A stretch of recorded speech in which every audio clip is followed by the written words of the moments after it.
Libidinal Economy, Chapter 1. The Great Ephemeral Skin. Opening the libidinal surface. Open this so-called body and spread out all its surfaces.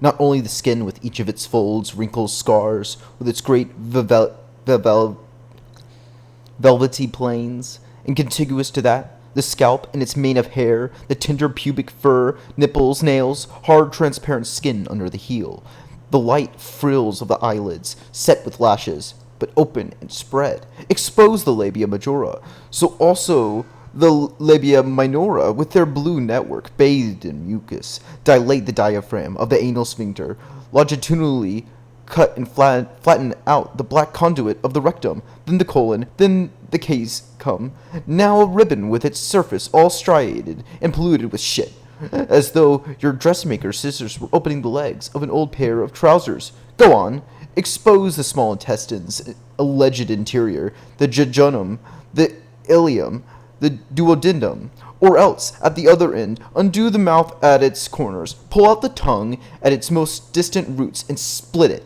Spread out the bat's wings of the palate in its damp basements, open the trachea, and make it the skeleton of a boat under construction, armed with scalpels and tweezers. Dismantle and lay out the bundles and bodies of the encephalon, and then the whole network of veins and arteries, intact, on an immense mattress, and then the lymphatic network, and the fine bony pieces of the wrist, the ankle. Take them apart, and put them end to end with all the layers of nerve tissue which surround the aqueous humors and the cavernous body of the penis, and extract the great muscles, the great dorsal nets, spread them out like smooth sleeping dolphins. Work as the sun does when you're bathing or taking grass. And this is not all. Far from it. Connected onto these lips, a second mouth is necessary, a third, a great number of other mouths, vulvas, nipples, and adjoining the skin of the fingertips, scraped by the nails. Perhaps there should be huge silken beaches of skin, taken from the inside of the thighs, the base of the neck, or from the strings of a guitar, and against the palm, all latticed with nerves, and creased like a yellow leaf. Set potter's clay, or even hard wooden handles encrusted with jewels, or a steering wheel, or a dritter's sail, are perhaps required. Don't forget to add the tongue and all the pieces of the vocal apparatus, all the sounds of which they are capable, moreover, the whole selective network of sounds, that is, the phonological system, for this too belongs to the libidinal body, like colors that must be added to retinas, like certain particles to the epidermis, like some particularly flavored smells to the nasal cavities, like preferred words and syntaxes to the mouth which utter them and to the hands which write them. It is not enough, you see, to say, like Belmer, that the fold in the armpit of the child, dreamily intent, her elbow on the table and chin in her hand, could count as the folds of her groin, or even as the juncture of the lips of her sex. The question of counting as, don't urge us to ask, far less to resolve it. It is not the part of the body. Of what body? The organic body, organized with survival as its goal against what excites it to death, assured against riots and agitation, not a part which comes to be substituted for another part. Like, for example, in the case of this little girl, the fleshiness of the arm for that of the thighs and its faint fold for the vaginal slit. Is not this displacement of parts recognizable in the organic body of political economy, itself initially assembled from differentiated and appropriate parts, the latter never being without the former, that we first need to consider? Such displacement, whose function is representation, substitution, presupposes a bodily unity, upon which it is inscribed through transgression. There is no need to begin with transgression. We must go immediately to the very limits of cruelty.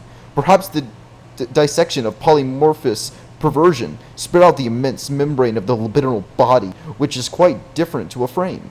It is made from the most heterogeneous textures, bone, epithelium, sheets to write on, charged atmospheres, swords, glass cases, peoples, grasses, canvases to paint.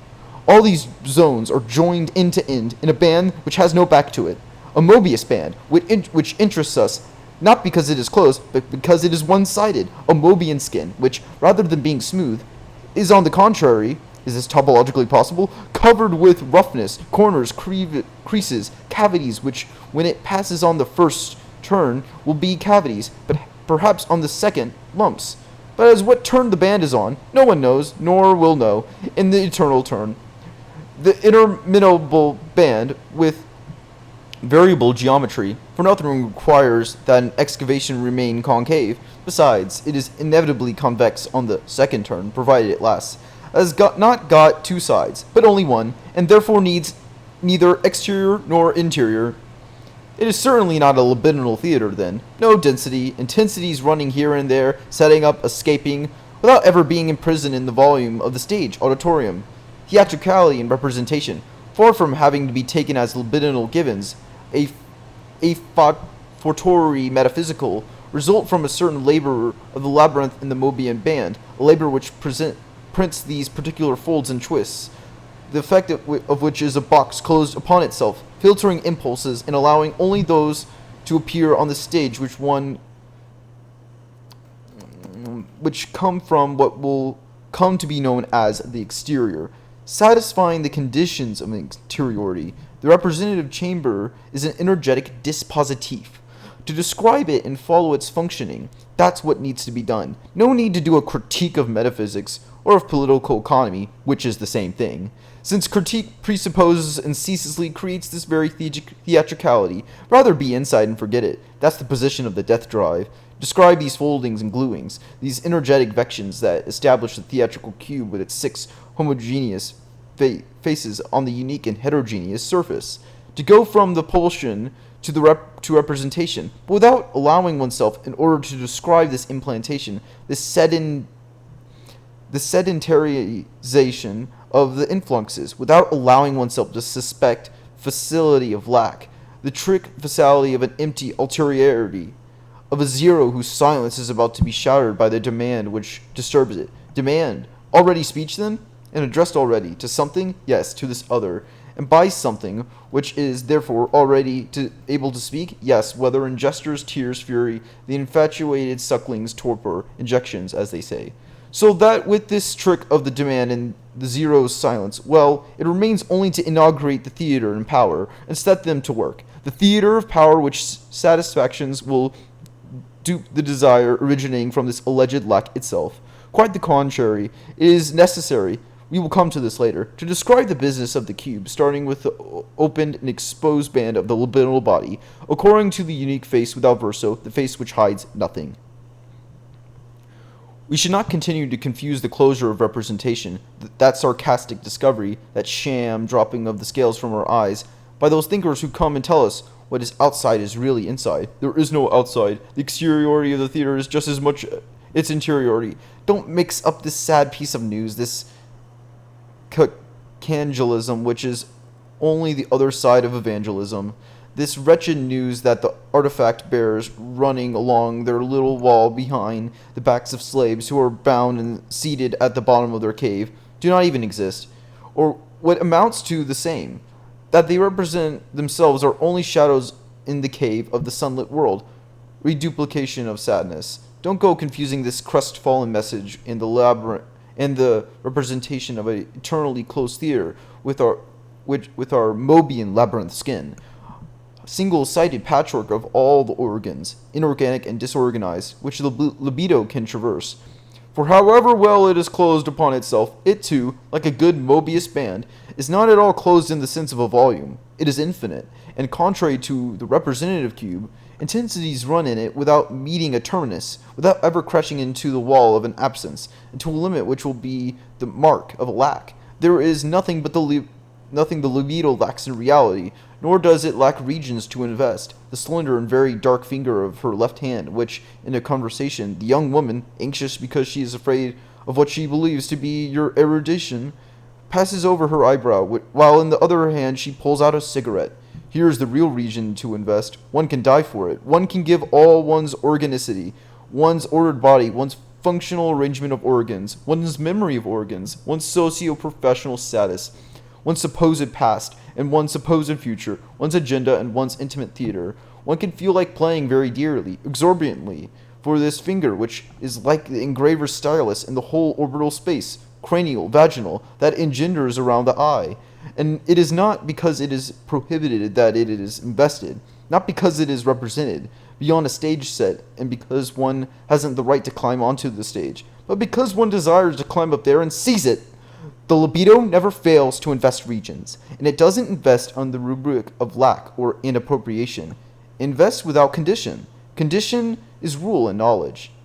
But the passage of emotion on the hand stroking the eyelid, what does it matter if it obeys rules, laws of emotion, and other nonsense? What does it matter what causes the woman's shyness before your supposed personage? Obviously paternal. What does all this matter, this hodgepodge of words which will give an account and do the accounts? It is these words which set about representing the gesture and produce it in the exteriority internal to all discourse, and the law that they invent in order to explain exteriority in this spectacle. It is their own law as knowledge. Far from taking the great zero as the ontological motif imposed on desire, forever deferring, representing, and simulating everything in an endless postponement, we, libidinal economists, affirm that this zero is itself a figure, part of the powerful dispositif, wise like the god of the Jews and pale like the void of Lao Tzu, a concentratory dispositif, where, of course, several libidinal positions are affirmed together, which we make merry and disintegrating and demonstrating with tact, and disengaging without shock, like Japanese, like blades in fencing match. And we will show not only that it is not necessary to pass through it in order to follow the course of intensities on the labyrinth, but moreover that the passage through the zero is itself a particular libidinal course, that the position of the signifier or of the other is, in the concentratory dispositif, itself an enjoyable, joyous position, that the rigor of the law gives more than one person a hard-on, and that this nothing is not a matter of ontological necessity, but of a religious fantasy, libidinal then, and as such, moreover, quite acceptable, that is, if it were not, alas, terroristic and deontic.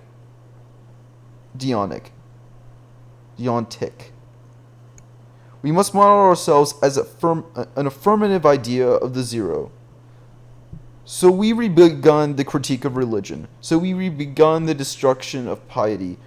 We still seek atheism. Terribly intelligent. We have understood that the reintroduction of the zero, that is to say, of the negative, and the economy of desire, is quite simply that of accountancy in libidinal matters. It is political economy, that is, capital, carried even into the sphere of passions. And with this economy of capital, necessarily, and yet again, we have understood that it is piety that comes to take its course, the pulsional and passionate dispositif of religiosity, inasmuch as this is identified as the force of lack, capitalist religiosity, which is that of money engendering itself, causa sui.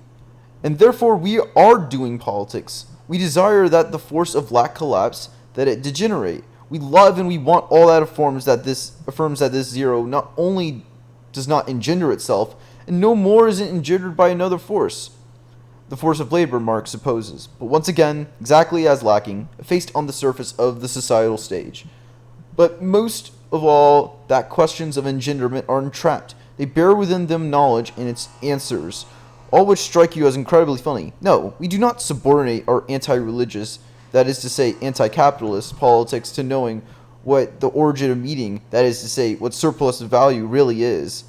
Not even to know that there is really no origin and that we do not lack any this or that, but is lacking as an origin. We want and do a dismembered, unaccountable politics, godless for politicians, and it is in this way that the critique of religion which we re-begun is no longer a critique at all, no longer remains in the sphere of what it critiques, since critique rests in turn on the force of lack, and that critique is still religion.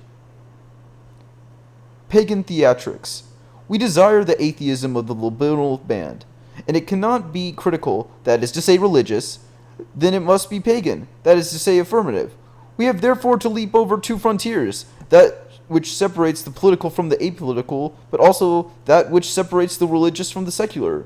We have to say, for example, that there is perhaps more atheism in the religion of the Low Empire which Augustine detested and ridiculed, this religion in which, for the least hiccup, the least scandal, a copulation without issue, a birthing, a pee, a military decision. There was a god, a goddess, several gods and goddesses attending the act, the patient and the agent, not to double them in a pointless spectacle, as Augustine appeared to believe, and no more to divest the alleged subject, implied in the act in question, of his responsibility, but because in this way all these gestures, all these situations in the life called the everyday, on the one hand, were valued as intensities, could not decay into,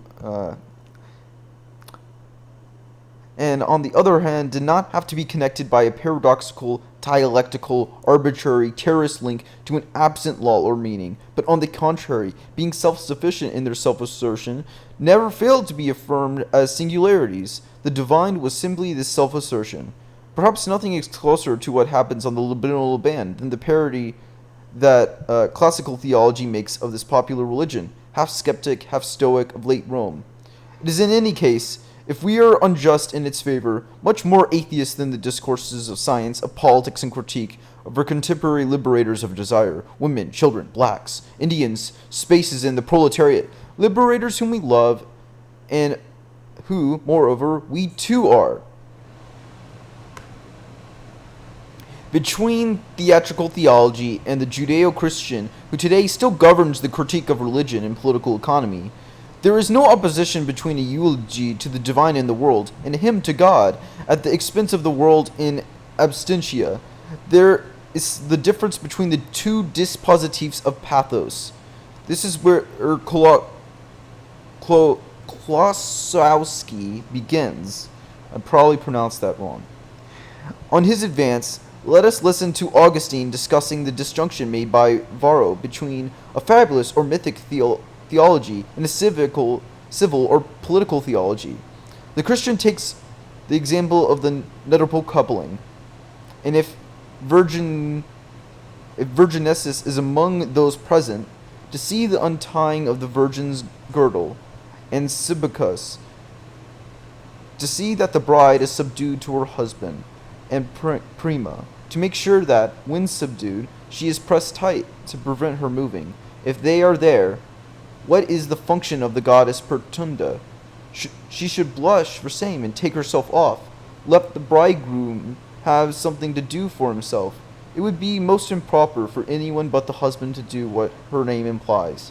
But it may be that she is tolerated just because she is a goddess, not a god. But what am I talking about? Priapus is there as well, that all too male divinity. And the newlywed bride used to be told to sit on his phallus, that monstrous obscenity, following the most honorable and most religious custom of Roman matrons. So let our friends go and try to use all their subtlety to make a distinction between civil and fabulous theology, between the city and the theater, the temple and the stage, priestly ceremonies and poets' verses, supposed distinction between decency and obscenity, truth and falsehood, solemnity and frivolity, the serious and the farcical, between what is to be desired and what is to be rejected. And Augustine continues with a good apostle's argument.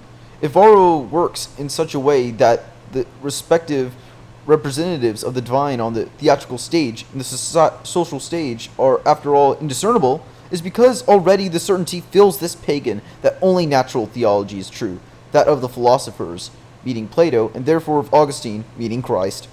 All these simulacra, whether of actors or of priests, come to fall together on one side, on the side of the false, the illusory, the impure.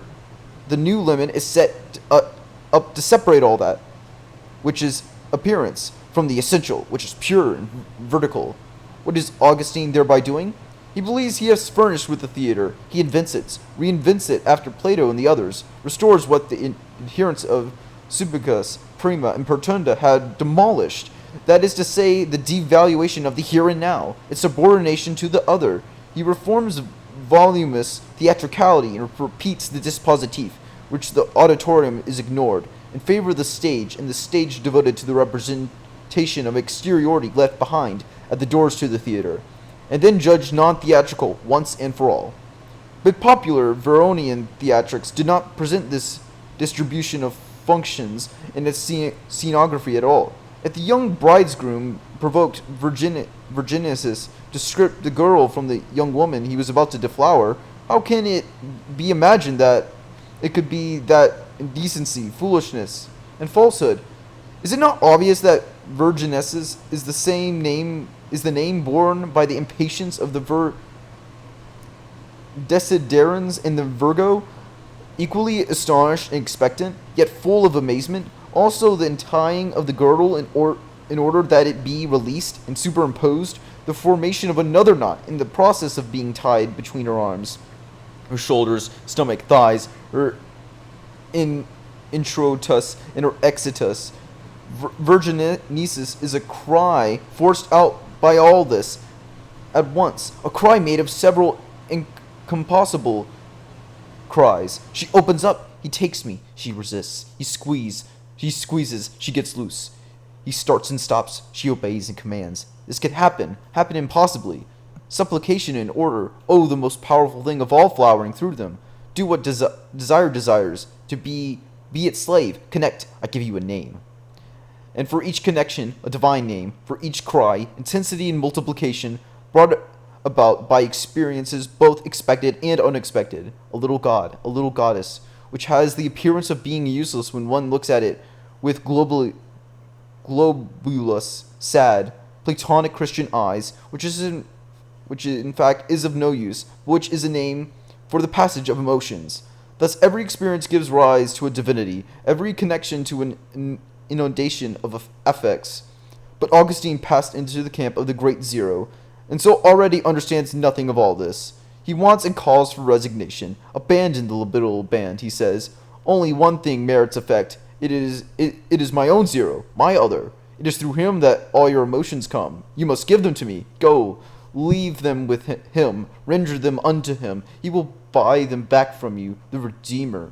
What does the Christian want? To bring connection into disrepute, and almost to disconnect it. The next. What a joke of a word. The other is put into the atmosphere of an effective distance, then brought much nearer again by a particular and paradoxical effort, named caritas because it is expensive. One gives without return, one gives distance from a distance. It is this Zero who perceives them and fructifies them. As a result of this disconnection, more singularities. Caritas has an answer to everything, and that is why everything which became the ancient god finds itself devalued, divided into its appearance, Virginesis, Priapus, Fool, and into its essence the new god, the central Zero, the stage decorator. In its appearance, delirium or madness, and in its essence, divine intentions. Listen to the father of the church attempting to cleave intensities. They want to derive the name limber from liberamentum, deliverance, on the ground that through his assistance males are delivered from semen in coition. Besides this they have women, as well as wine, assigned to liber, with a view to provoking sexual desire, and in this way Bacchanalia were celebrated with all their limitless insanity. Varro himself admits that the Bacchantes could not have performed their feats if their minds had not been so deranged. One thing is certain, such performances would never have taken place in the theater. They had entertainment there, not raving madness. And yet, to have gods who delight in such entertainments is similar to a kind of lunacy. That is how the excellent father prepares the generalized closure of appearances under the name of symptoms, the devaluation of the given functions, fully, that is to say, emptily. The movement of forces becomes commotion of the spirits, and soon dementia and ementia. The pagans call it Dionysus and Bacchus, names of inestimable singularity. And note Augustine's paralogism, his faltering way of paying tribute, nevertheless, to the force of their theatrics. The Bacchantes were prey to rage and madness. This cannot be seen in the theater where one only acts, although theater plays are such that they could please only the gods who are also seized by furor. The implication is direct and pagan. Furor is divine, and divine is furor. As much as in sacred rites as in stage plays, there's nothing that does not enter the track of the impulses under a singular name, and there's nothing that keeps itself outside this passage. We catch Augustine here in the act of folding the libidinal band onto itself in order to produce within it a volume and chamber of presence, absence. Intensities will need to be filtered and imparted to the active voice of the zero in order to balance all the accounts. And we see how he cannot succeed in doing this, how the difference between play and madness, simulacrum and truth, clowning and seriousness, is not successfully set up. This affirmation of the band, this banditism, is written in pain, which makes the hand tremble.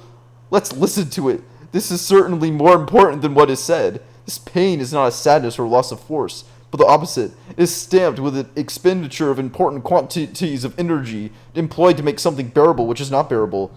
Perhaps the same accumulation of forces, crying, yelling, are within the hand's capabilities. Figures, meanwhile, the hand continues to advance its pen through Dionysus's groves. Figures of life and death are accumulated, figures which are this same energy fixed for a moment and for an eternity, and which devour it, mistresses of wild beasts. Egyptian face, negative hair, Mr. androgyne, unmanageable girl-child, with this pain, perhaps at the center, this new event, truly awful, the same Egyptian fate, staring into space with its impassive gaze. It has become yesterday evening, a black night. The figure of the young woman has become the death mask of a young man the cops had kept watch over and beaten up 2 years ago in an island prison bordering the African seaboard, and whose body had been buried after his father refused, having examined it, to admit their version of death by suicide.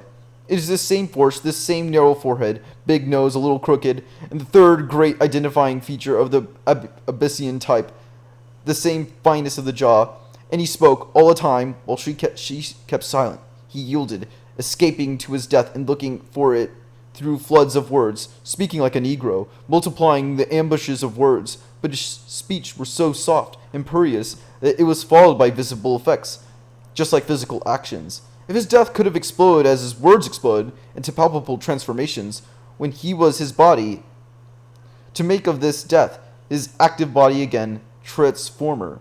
The anagrams of his nomen were Roma, amor. And this tension, above all difficulty and intolerance, is associated with the incompossibility of all these simultaneous figures. You would need to be 100% Christian and stupid to think that these Romans and Negroes are libidinal idiots, innocents plunged into debauchery. This suffering through excess is that of the Bacchants. It proceeds from the incompossibility of figures, of masks which together occupy the same space-time and thereby reveal the libidinal band. For such an incompossibility, where several parts, however different, of the alleged organic body are affirmed at the same time, or even, if you prefer, where sections of the psychic and social apparatus, which must only be affirmed separately or successively, are affirmed at the same time. It is unbearable. Is this because it is the dissolution of unity, of the supposed synthesis? What is engulfed in theatrical theology? For we who come long afterwards, having centuries, almost 2 millennia of disfiguring traditions upheld by religions, metaphysics, capital, is identity. Is it possible that all intensity is suffering only because we are religious, or clergy of the zero? Even to say this is perhaps a consolation. Our danger, we libidinal economists, lies in building a new morality with this consolation, of proclaiming and broadcasting that the libidinal band is good, that the circulation of affects is joyful, the anonymity and the compossibility of figures are great and free, that all pain is reactionary and conceals the poison of a formation issuing from the great zero, which I have just said. But it is not an ethics, this or another, that is required. Perhaps we need an ars vitae, young man, but then one in which we could be the artists and not the propagators, and the adventurers, but not the theoreticians, the hypothesizers, and not the censors. We do not even have to say, this great zero, what crap! After all, it is a figure of desire, and from what position could we assume to deny this quality, and what other, no less terrorist zero? One cannot assume a position on the twisted, shock-ridden, electrified labyrinth band. One's got to get into one's head, the instantiation of intensities on an original nothing, on an equilibrium, and the folding back of complete parts onto the libidinal Mobian band in the form of a theatrical volume does not proceed from an error, from an illusion, from malice, from a counter principle, but again from desire. One must realize that representing is desire, putting on stage, in a cage, in prison, into a factory, into a family, being boxed in are desired, that domination and exclusion are desired, that extreme intensities are instantiable in these assemblages too, that the black pharaoh face has died, that the metamorphosis he was looking for had been the death he was. We must succeed in hearing that without any rejection, for it is rejection, the exteriorization, which prolongs theatricality like a shadow cast over the libidinal band. This rejection is necessarily concomitant with the setting up of a point of view on the zero, on the empty center, the place where everything is supposed to be visible intelligence, the place of knowledge. Turning of the bar. Thus there is the pain of incompossibility. This pain is much older than the word incompossibility can indicate. This word could tend to produce the belief that the origin of pain is logic, the violation of the compossible, the simultaneous affirmation of the this and the not this. There is certainly a bit of suffering, which the most acute mathematicians and logicians are aware of, in these occupations of spaces previously reputed to be exclusive and carefully distinguished. One could recall the matter of imaginary numbers, of fuzzy sets, of the logic of individuals. Same thing with the painters, when Klee, for example, opens the perspectivist cube onto the plastic support as one, as 10 dislocated boxes presented together from 5 or 6 points of view. A bit of suffering, but it is not, however, this pain.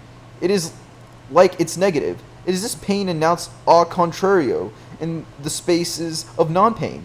Exactly where the concept had produced the strict delimitation of the this and the not this, had crossed the limit, had thus determined a zone of points that were neither this nor not this, neutralized points forming a frontier and forbidding confusion. A new labor, as they say, of the concept displaces this series of points, unbound and rebound in another way, provoking the panic of a square negative, of a trivalent logic, or in Lesnevetsky's hypothesis, the truth of a proposition like the edge of the book is the book. Brief panic. One settles down again. One sedentarizes in another way, at least when we are in the grip of an obsession with the great zero, when at any cost one wants to produce a discourse of so-called knowledge, when therefore one never ceases. All these disturbances, to proclaim that now, this is it. One holds the true dispositif of the logic of propositions, of the theory of numbers, of whatever, the true, that is to say, what the great zero itself produces and assumes. One soon stops nomadizing. One occupies and cultivates the earth under the security of the true. But these disfigurations rarely take place, thank God. Even today's scientists are soaring out on the road to pain, letting their little sufferings subside, their little scandals, the petty dialectic and the wretched labor of the concept.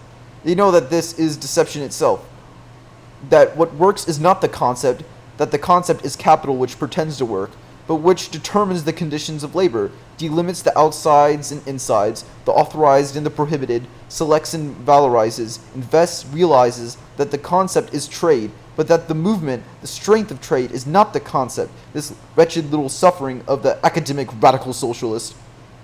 Our great mathematicians, those whom we love, our brothers in pain and joy, know very well that it is not even correct, that it is futile, and almost base to say with a last smile, yes, all that we do is only a game, yet we quite understand that there is only the great zero, and that one can only turn about it like a vast spectacle. They know as well as we do that it is not at all a question of a game, that one never leaves the sham seriousness of the concept for the facsimile of the game. Roman pain and joy, pagan and stoic, are not games. The stage plays that Augustine despises and adores are in no way simulacra of another reality. The stage masks could not be the popular and political version of serious divinity, nothing which the philosophers and priests have furnished us as the maximum and optimum of consciousness or knowledge or wisdom, and thanks to which the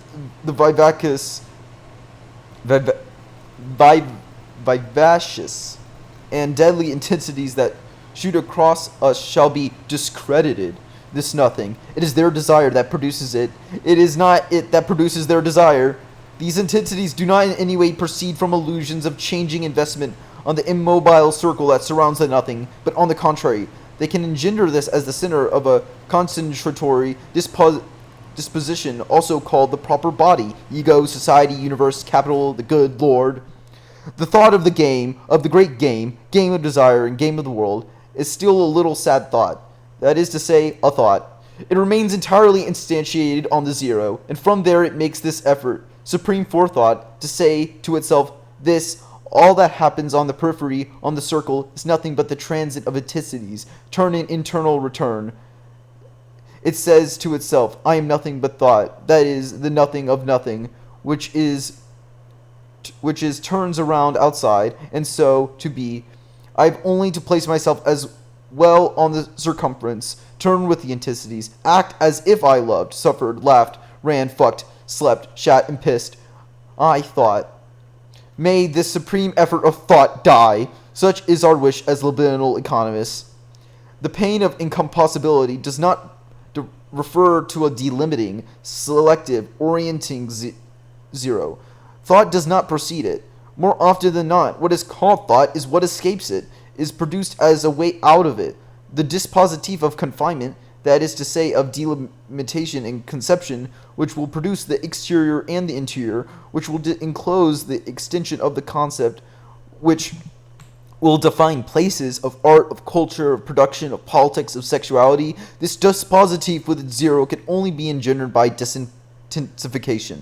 The operator of disintensification is exclusion, either this or not this, not both. The disjunctive bar. Every concept is therefore commented with negation, exteriorization. It is this exteriorization of the not this that will give rise to the theatricization. The outside will have to be conquered. The concept will its own extension.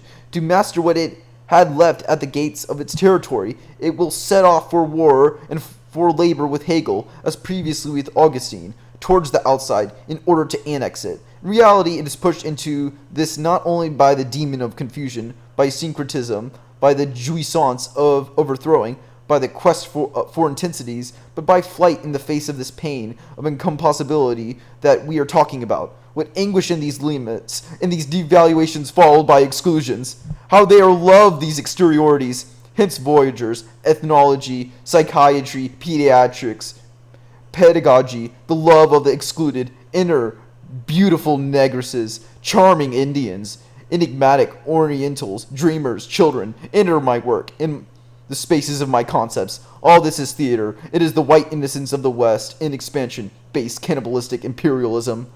The little suffering is only the displacement of the disjunctive bar. The little suffering carried to the second degree is the consciousness that this displacement is the rule, that there is always displacement. Little suffering that attains its acme in the thought of metaphor and of difference. But the pain we seek is in no way bound to the displacement of the bar of the concept. This pain is not the depression that falls from the possession of having 1 foot here and 1 foot there, 1 foot inside and 1 foot outside, but of being divided. This pain has no relation to the little suffering of castration, which is the suffering of the concept, fissure and disfiguration ceaselessly deferred. Instead, this is how to imagine it, perfumed mane of hair. Take this bar which separates the this from the not this, that is to say any segment at all. Place it in the neutral space, say 3-dimensional, to facilitate the imagination's highly crude intuition. Subject it to a movement of rotation around a point belonging to the segment, a movement yielding the following 3 properties. The rotation takes place on all the axes without exclusion. The central point is itself displaced over the segment in an aleatory way. Finally, it is equally displaced in the supposed neutral space. Thus, a surface is engendered, which is nothing other than the labyrinth libidinal band which was in question. This surface always has as its breadth the length of the segment, etc. But to describe the properties of the band is not the important thing. The segment which passes over the whole landscape of corporeal surfaces, joined end to end, has been said, which in fact engenders this landscape point by point in the ungraspable time of its passage. The more quickly it turns on itself, the more energy it employs and expends, and heat the traveled zone. This passage may be absolutely immobile, the black sun of so-called hysterical conversions, or the so-called obsessional or paranoid fixations, or conversely fulminating or ephemeral ideas of art, of science, of love. The ice that it leaves behind in its proportion to the energy sucked up, extremely cold intensities, and every intensity, scorching or remote, is always this and not this, not at all through the effect of castration, of repression, of ambivalence, of tragedy due to the great zero, but because intensity pertains to an asynthetic movement, more or less complex, but in any event so rapid that the surface engendered by it at each of its points, at the same time this and not this. Of no point, of no region, however small, can one say what either is, because this region or this point has not only already disappeared when one claims to speak of it, but in the singular or atemporal instant of intense passage, either the point or the region has been invested in from both sides at once. When one says at the same time, one says both together, but one also says one at a time, in the singularity of the time. Della volta, only one turn, full of drifting affects, not a matter of separation, but on the contrary, of movement, of displaceability on the spot. It is even necessary to imagine the monophase band as produced by this aleatory rotation, this mad segment acting as a matrix whose properties never stop changing, and so unraveling the unpredictable ribbon of libidinal marks in its printout. But even this image needs to be corrected, for it is modeled on an industrial machine, for example, a wire drawing machine or a rolling mill, and with this model it implies the category of an accumulation, of a stockpiling, of a material memory, and what amounts to the same of a diachrony.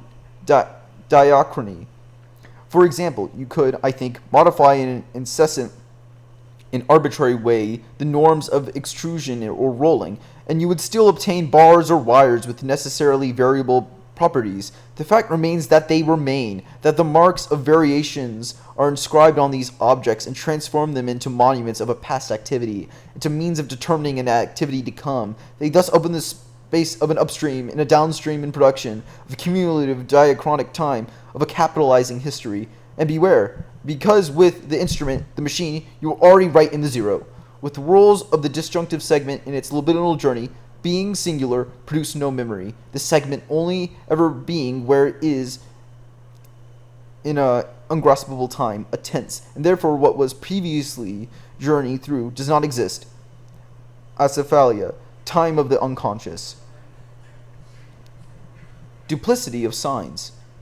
See at once, gray-eyed, unkind one, where once again we intend to break off, we libidinal economists. We will no longer speak of surfaces of encryption, except inadvertently count on it, of regions to invest, and other similar things. We are suspicious of the separation allowed between encryption and its inscription and its site. It is necessary, very different, Nietzsche says. It is necessary from the you must. It is necessary that we strengthen our imagination, our palpative potential, until, rather than to think, we are not thinkers, until we forge the idea of an intensity which, far from setting itself up on a producer body, determines it, the idea of a passage over nothing, which produces, one instant beyond countable time, the being of its proper passing, its passage, speaking like some others, but in quite another way. Therefore not a surface first, then a writing or inscription over it, but the libidinal skin of which, after the event, one will be able to say that it is made up of a patchwork of organs, of elements from organic and social bodies. The libidinal skin initially like the track of intensities, ephemeral work, useless like a jet trail in the thin air at an altitude of 10,000, with the exception that it be, as opposed to the trail, completely heterogeneous. But like it, being at the same time the surface crossed, and the crossing, you will say, crossed is a past. It is not the passage which produces the skin, but the past of the passage, not the intensity, but what is it will have been. And the surface, the libidinal skin, is thus already a memory of intensities, a capitalization, a localization of their passages. There is the intensity and what remains of it. And your comparison doesn't count since there's a caput, a surface of inscription, a register, when its function was to render the acephalus visible. I see you, unkind one, smiling at the hoax played on me by the words of knowledge and capital, before I had even begun to speak. Let us love this farce. Let us not fear it. Let us say yes each time it requires us to, and will require us to, and require us again. Say what we have to say as libidinal economists. This farce will stuff our words with its old hash of nihilist sadness. Between the libidinal skin and a register of inscription, confusion will always be possible. As between Christ and the Antichrist, between matter and antimatter, we haven't the power, thank God, to disassociate them, to isolate a region precisely, a domain precisely, which would be a good representation precisely of the libidinal band and would escape the management of the concept, its hard skepticism and its nihilism. There is no affirmative region, words which cancel each other out. Freud said, marvelously, the death drive works in silence in the uproar of Eros. Eros and the death drives, incompossibles, are indissociable, and so it is, all things being equal, for the passage of intensities in the surface of inscription. For this operates like memory, preserving the passage. It is that by means of which effervescence is recorded and conserved. It is the means of transforming the singular sign of nothing, which is intensity, into terms of presence, absence, the position, and thereby the value, of which will be assigned as the presence absence of other terms, functioning as a recording, their place in a form, gestalt, or composition. The surface of inscription is then the means of recording, and from the means of recording to the means of production there is but one thing to do, which the despot accomplishes, as Deleuze says, which the great gestaltist accomplishes. We well know that this surface is at the same time, indiscernibly, the libidinal skin engendered by the mad bar and the wise flat sheet of the account book. At the same time, the juxtaposition of singular effects named Sarah, Birgit, Paul, Faith, the left eye, the cold, hard neck, juxtaposition of punctual intensities, never assembled as a body, merely adjoined in the impossible idea of the pulsional band, which cannot be one surface of inscription, but rather several explosions, not even necessarily successive ephemeral explosions of libidinal intensities, therefore at the same time, and the index sheet where, in the form of lists or words, of registry offices, of notebooks, of indexes, under the double law of paradigm and syngagem, of the column and the line, where what remains of the intensity is recorded, its trace, its writing. There is the farce that words play with us, that intensities play with us, and that our passion itself will play with us from one end to the other of this book. This fit of passion, reader, unkind one, will reach you at second hand. Reported, the sheet on which I write and which is in one moment, in bewilderment and impatience, a woman's skin caressed on the sheet, or the sheet of water in which I lovingly swim. The sheet, you receive it printed. The same thing repeated, reduplicated. You receive a recording sheet. Words burning the point of the pen, whipped like an inert hand heard by this point, making them run and trapping the most noble, the fastest, the strongest among them. In flight, you receive them as a lexicologist, and all the comparisons which may come to mind, they are damned in advance by the accumulation which they comprise, and which subject them to procedures of weighing, thought, commensurability, good for the register, and accountability, forever incapable of yielding intensity to in its event. Do you believe that the gloomy declaration of this differing of writing dismays and depresses us? It interests us acutely and gives us new impetus. If there is a secret, it is this, its own. How does the impossible juxtaposition of intense singularities give way to the register in recording? How does the differing displacement beyond space-time of the effective singularity give space and time to multiplicity, then to generality, then to universality in the concept, in the frozen whole of the register? How does it give space-time to the differing composition or co-placing? How does force give rise to power?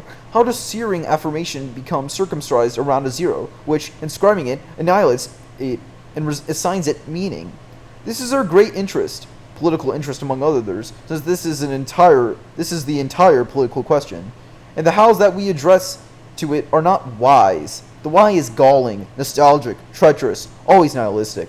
We do not deny the reality, libidinal, of course, of this zero, of this register. We haven't the least intention of devaluing it ex hypothesi to start saying this zero is an evil despot, this zero represses us, this is what it made for, this is what it is made for. All ressentiments which are often used as a political means and which we take no part in.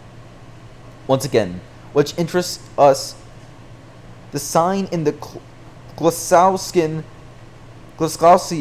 Roman sense of subigus and of pertunda, the singular tensor with its mad multiplicity of directions, not contemplating in disintrication from the bad nihilist signs, from Plato right up to Peirce and Saussure, with a view to placing it apart in a good place where one would be at with a view to placing it apart where one would be at last in the shelter of the great semiotician zero, not therefore to disassociate it and to exteriorize it in relation to the bad sign, or not even to exteriorize the latter in relation to the former, to separate them and so ourselves become the just, the blessed, sages, equals, brothers, comrades. No, none of these settlements interest us. Rather this, to become sufficiently refined where we are, in order to feel, in the baseness of exchangeable signs, the unrepeatable singularities of the passages of affect, sufficiently discriminatory and, I will say it as a provocation, sufficiently Jesuitical to seize, in the general movement of smoothing down an inscription on this zero of capital, of the signifier of the this sides or the beyonds of this movement, the immobilities or the excitations which trail and betray this movement. To love inscription not because it communicates and contains, but through what its production necessitates, not because it channels, but because it drifts. There is our problem, political and otherwise. There, at least, is its position.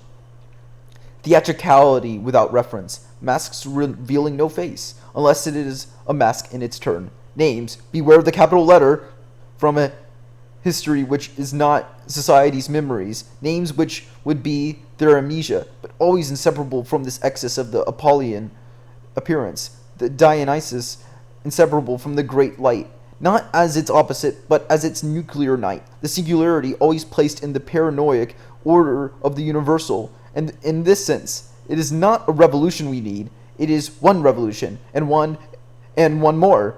Permanent revolution, if you like, but on condition that this word cease to denote continuity and mean. We will never be sufficiently refined. The libidinal world will always be too beautiful. There will always be too great an excess of mute, vibrant trembling in the most ordinary nonsense or depression. We will never stop becoming disciples of its affects, the routes of the affects ceaselessly crossing and recrossing the signs of representation and tracing the most unheard of, the most audacious, the most disconcerting itineraries of them, on them. And on the condition that permanent also mean, we do not seek to produce a cartography, a memory, a register of our effects at refinement, an organization, a party of the refined, an anti-society, a school for a framework of affects, an apparatus of refinements, officials. The permanence in question is not something that persists throughout a time identical to itself, and from which could be distilled out of acquisitions, attainments, experiments, and results. Knowledge in matters of intensities. On the contrary, all will be gradually lost. Of what? And will be so lost that in one sense we will never be able to will continually, to will in the sense of a sustained resolution. This refinement in the dispossessing seizures of signs, because power cannot be willed, because desire cannot be assumed, accepted, understood, locked into names, equals nomenclatured, because these intensities we desire horrify us, because we flee them, because we forget them. And it is in just such a way that there is a different revolution in each libidinal event, different to all others, and comparable, and always already comparable and still compared, as in the very words I have just employed, and no permanence at all. In fleeing jouissance death, we meet it head on, unrecognizable, immediately recognized. Heimlich, because Heimlich, different, not willed by a deliberate decision, on the contrary avoided, fled from in panic and nostalgic terror, and therefore truly desired, unassumable. It will have to be forgone every time, because it is unbearable, and then this forgetting means that it will be willed, in the sense of the will, produces displacement, the voyage of intensities, their return beyond intensity. Our politics is of flight, primarily, like our style.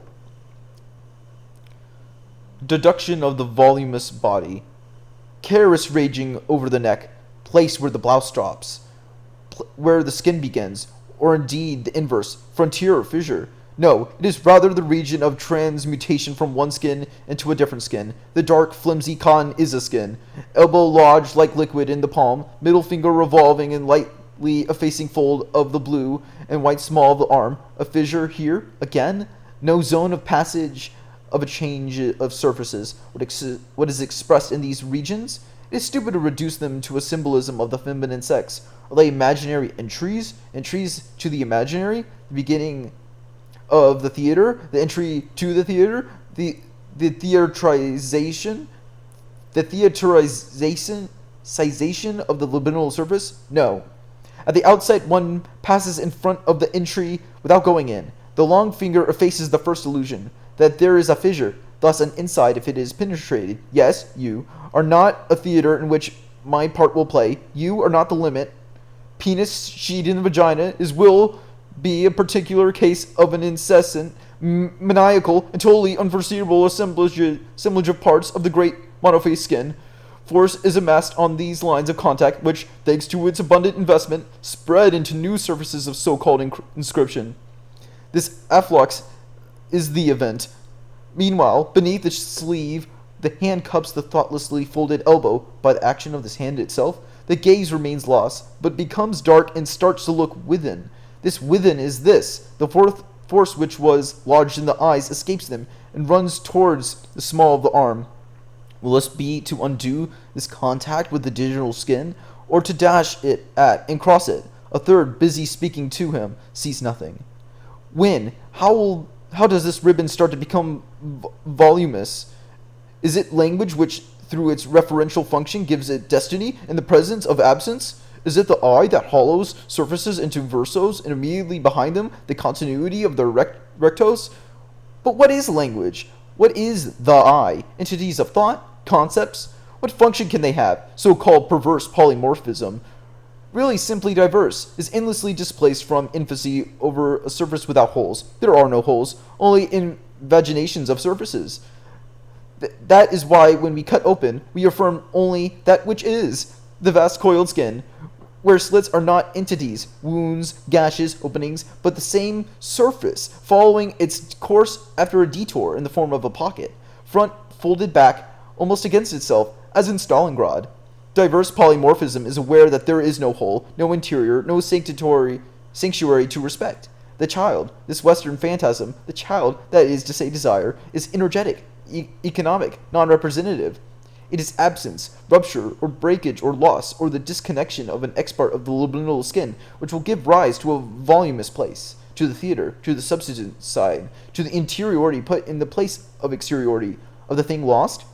This is what Freud says in Genseitz, which, with reference to his grandson. Such would be the origin of the theater. The child had, in his pulsional skin, just as one of the adjoining fragments makes this little skin infinite, his own theater with his mother, the nipple on the tongue between his lips, the warm suppleness of the large breast under his blind fingers, his neck connected to her by the flesh of his shoulder, his eyes kept tight shut in pleasure, haughtily seeking his pleasure from her. In short, a very good multiple connection, diverse perverse. He shits in his bed in the midst of sucking, and that is how he loses his mother. Let's rather say that this connection is undone. Immense pain through lack, says Freud. Unbearable distress, massive afflux from the drives to the outlet points, but everywhere impasses, gates shut, switches disconnected, breakdowns, stasis. Everything is going to explode. The theater is set up. Mama will be the bobbin. Her loss will be repeated. Gone. There she is. The distress will be bound. To find a way out these menacing masses of displaceable energy that will rumble at the threshold of the body, these gates will be opened onto its substitute, the bobbin theater. Pain, then, inaugurates the theater, intensity as it is deadly, Freud says. But note, the nipple, the swelling breast, the shoulder, arm, and eyes already had to be instantiated on a person, a unity, the mother, in order that this present absent bobbin could take her place, substitute itself for her. Then the child could in fact suffer from the loss of an instance. But then he would no longer be the polymorphous perversity which interests us, Freud and us. There is the possibility of a pain through lack, even the possibility of an absence, only because it has been previously supposed that there was a presence of a mother, of someone, and this constitutes a petito principi, a formal vice without weight for people like us, whose discourse makes no claim to consistency, refusing to buy it with an explanation is attempted. As soon as there is someone, an instance which passes for the place of totalization, the unification of several singularities, of several libidinal intensities, one is already in the great zero, one is already in the negative, and one is already in distress, since this instance onto which these singular jouissance deaths will be beaten down, the mother or whatever equivalent, is on the one hand never given, there is never a connection onto her, there are only scraps, partial metamorphoses, and thus nostalgia begins with the production of this unitary instance, and on the other hand, such an instance devalues, annihilates, inevitably cleaves the intense signs that are libidinal commutations, disaffects the adjoining lips, tongue, nipple, the connections neck, shoulder, fingers, breast, since inside of being passages of abundant intensity, these metamorphoses become metaphors of an impossible coupling. These commutations, just so many allusions to an elusive ability to enjoy. These incomparable, fiercely singular signs, just so many common, universal signs of a lost origin. Our question is, who suffers in pain? Freud's response is the child, thus an already constituted subject, formed in the object mother's gaze, in symmetry with her. Already then, there is the specular partition between them, already the auditorium side and the stage side, already the theater, and the theater the child constructs with the edge of his bed at the footlights, and the thread attached to the bobbin as curtain and scenery, governs entries and exits. This prosthesis theater is one of the same type as that already hollowed out within him. It is the replica of an inexteriority of the hollow volume in which the two poles of his own body and that of his mother, theatrical counterparts, non-existent poles, capture, secure in their field, dominate every event of the libidinal band. Pain as caesura, as fissure, split and disconnection, only hurts unitary totality. In conceiving pain as the motor of theatricality, Freud gives it a metaphysical consistency of the negative. He is therefore a victim of that theatricality, since only representation of a unitary calling is hurt by fissure and disconnection. Only through the already proprietary body is loss felt as aggression. Only for an already organized consciousness is death a horror. If one wants to explain the birth of the theater, its secret must not be sought in the pain of a loss, for there is loss only for a moment, and the said polymorphous perversion being acephalic, loss is or is not for it an occasion of pleasure-pain. That is all. Not even suffering on the one hand, pleasure on the other. This dichotomy belongs to the order of the organic body, of the supposed unified instance. It requires the labor of decision, of Vernung,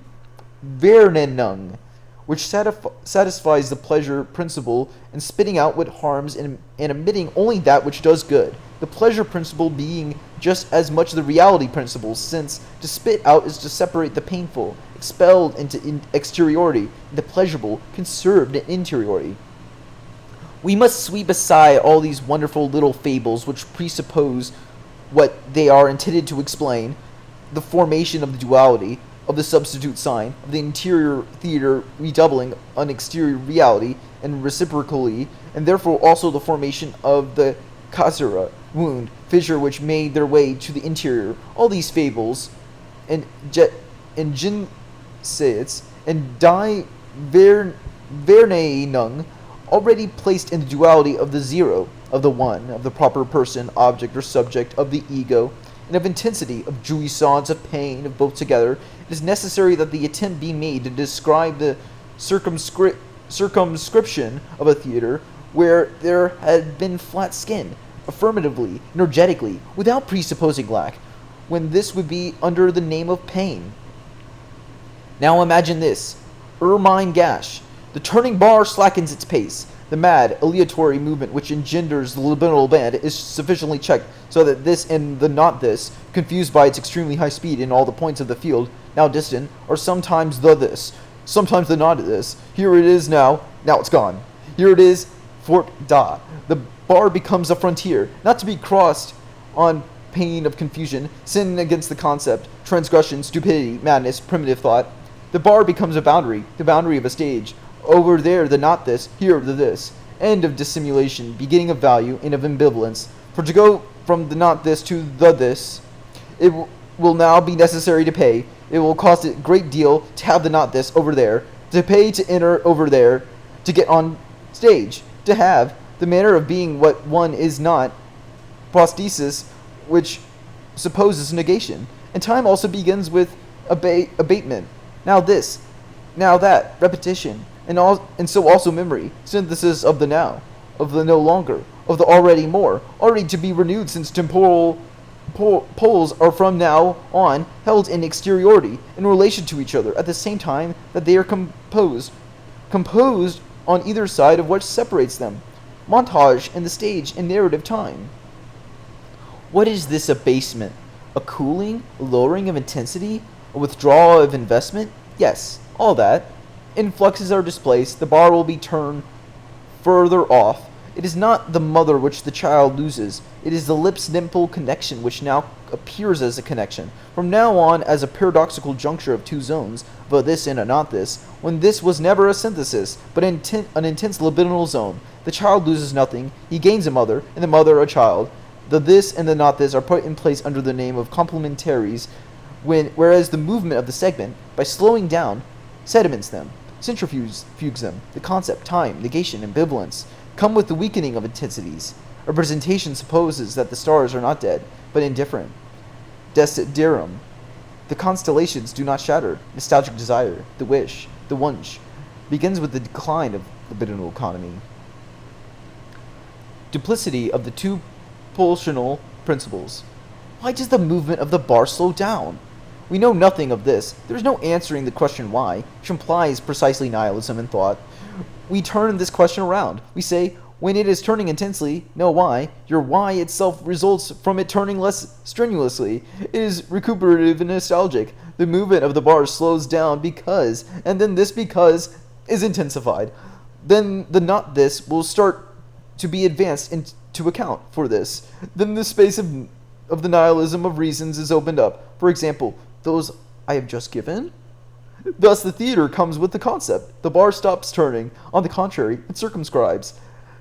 The intense signs which engenders the libidinal body abandons this vast Mobian strip to the significative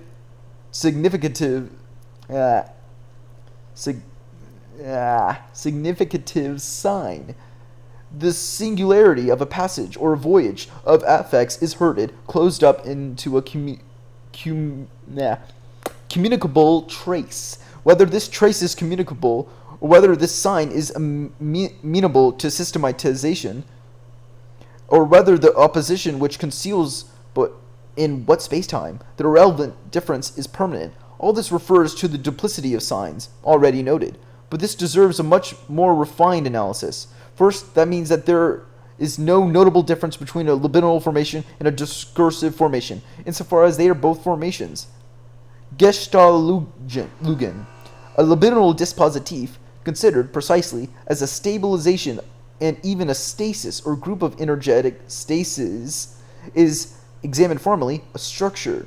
Conversely, what is essential to a structure when it is approached in economic terms is that its fixicity or consistency, which allows spatio-temporal maintenance of identical denominations between a this and a not this, work on pulsional movements as wood dams, sluices, and channels. One can, therefore, step twice, and even innumerable times into the same river, if the river is located by its slope, its bank, its direction, its flow, as it is by any discriminating mind body, but there never step twice into the same river, quite simply because there is no river. That is what is said by the madman, lover of singularities, be his name Proust, Stern, Pascal, Nietzsche, Joyce, a madman determined to judge a given swim as unexchangeable for any other, in spite of its generic name, a madman ready to want a proper name, a divine name for each intensity, and thus to die with each of them, to lose even his memory, riverbed and course, and certainly his own identity, madness of pathos, but recognize, unkind one, back to back with this madness, that of the structuralist, who made himself incapable of hearing, in the silence, the crackling masses of flux which circulate in the system, and which are, however, the final cause of their operativity. This confusion of formations, Gestalogen, which renders libidinal dispositives identical in principle to formal structures, it is Freud who is their victim. The confusions form a barrier to his project or his idea of a libidinal economy.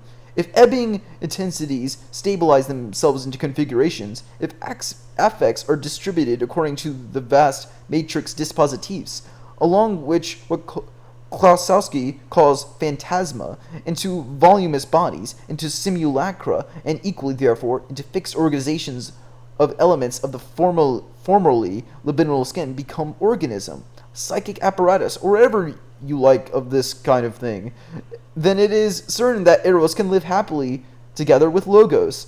And when I say Eros, it is still too simplistic, as we shall see. It is just as much the death drives whose deregulation or deregulating, when its effect is the fixation of impulsions, produces quite as many configurations, stasises, economic rigidities, which will pass in silence for formal structures. Who can distinguish what is sick from what is therapeutic in conversion hysteria, to speak like nosographis? It has become banal, following Freud, to consider neurosis as a compromised formation, as a stabilization which fulfills desire in its double dimension, erotic and deadly. That the two dimensions are undecidable in the symptom, then, is almost in its nature, but no less certain is this quasi-commutative logical function of the symptom, every energetic configuration, because it rests on disjunctions and synthetic recoveries of the disjoint elements, is a structure.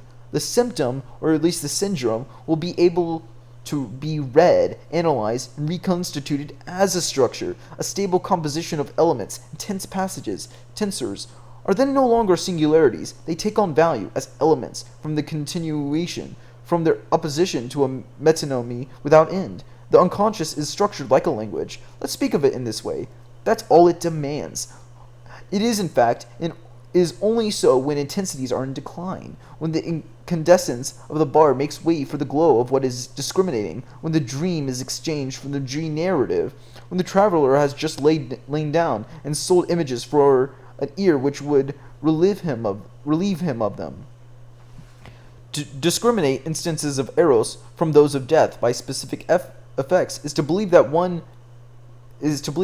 to one of these instances, the life drive, one function would be attached, that of collection and binding, whereas the other would only disperse, expend, draw out impulsions for the great death of organisms.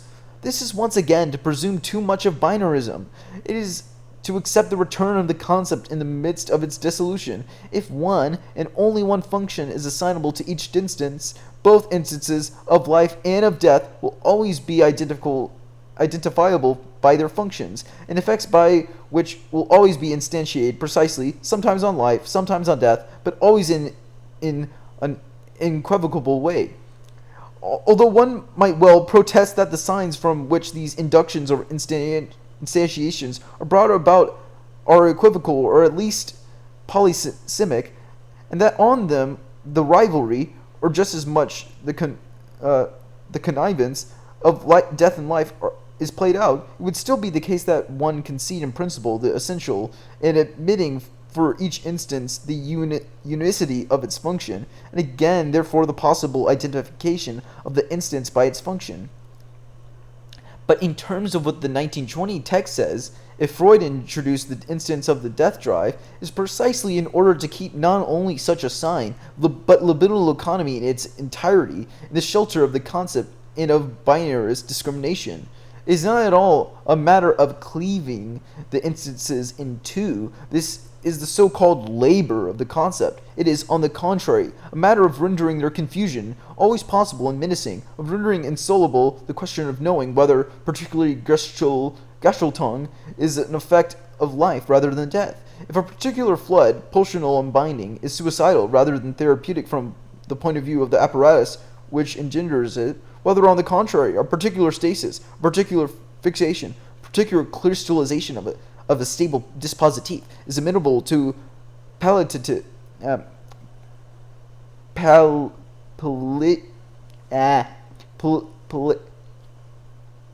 palliative orthopedics or mortiferous entropy. Silence is a single line stretched over the brows and curving in on each side in such a way as to envelop the cheekbones, as the lover's hand in Caggiaro's sculptures envelops the obliging mistress's breast. Next it widens into a deltoid surface and rises to form the narrow flanks of the nose. Around the Mediterranean, in Umbria and Provence, one finds these strange slopes, calm and inflexible, sometimes cultivated, sometimes deserts, according to its aspect, always smooth, strange because the terrain, far from being constructed of hills and valleys, flows like a liquid body, and it flows as much toward the top as it towards the bottom. It does not flow in the way that a wash basin leaks. It slides in both, in all directions at once, displaying an inclined space without limit while being clearly delimited. A fixed gaze turns into a smile. The eyelid system remains immobile. It is only the matter of a modification of the cornea's brightness, perhaps of the iris, of the diameter of the pupil, something to be grasped in a time less than that of a blink of the eye. It is silence itself that calls up the influx, the abyss. What is blockage? The stasis of forces, immobilization, and sudden damming of impulsions, and which could be described accordingly as inhibition, neurosis, gives rise to other tracks and grows in force. This is why it is intolerable that one should pretend to cure this silence, to bring its meaning, supposedly sayable in words, to light. Excessive domination of the dispositif of knowledge over every silence, as if in the scientist's, the philosopher's, or the analyst's discourse, and not only in that of the ideologist, it was no longer silence left behind it by drip of the tap of well-weighted words, and the track of desire which they can extract, which produces its strength. Were the doctor to bend over the abyss of silence, were he to hear with one ear, the third, as in an anechoic chamber, the noise and the frenzy of blood pounding against artery walls, and of nervous influxes coursing along the fibers of the trigeminus from his own body, good luck to him. What have we to cure? I do not know, but at least, and first this, the disease of the will to cure. And the talking cure is not to be privileged over physical chemical methods. The one is a pair with the other, domination everywhere, occupation by all means, words or substances, of regions allegedly attacked, and their sanitization. The formation of the superego, says Freud, which attracts dangerous, aggressive tendencies, is equivalent, so to speak, to the installation of troops in the place where sedition threatens.